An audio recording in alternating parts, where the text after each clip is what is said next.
Stop guessing on why you are unable to use Add Subtitle Region in the free version of DaVinci Resolve.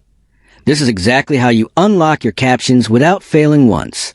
Most other tutorials are confusing or tell you that you must pay for Studio, but here at Rexus we know it is actually a track level limitation and a hidden conflict with nested timelines.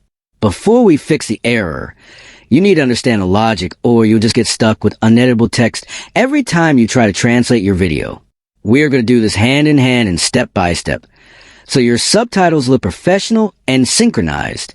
The problem is that subtitle regions are specifically designed for complex, multi-language overlapping tracks, which Resolve's free engine often restricts if you already have an active subtitle track targeting the same timecode. This is the authority fix from Rexus that guarantees your captions stay active.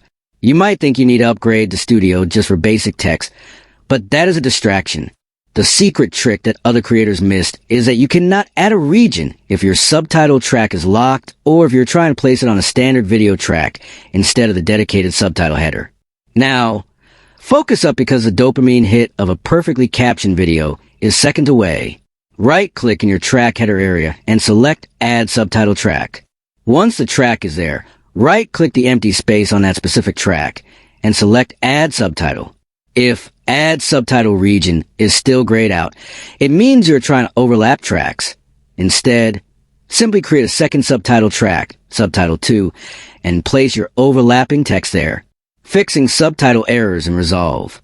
This video demonstrates the correct way to initialize subtitle tracks and manage regions without triggering the common action not allowed errors found in the free version. If you follow me exactly, your subtitle regions are now fully functional and easy to edit. Comment below if you want a secret to auto-generating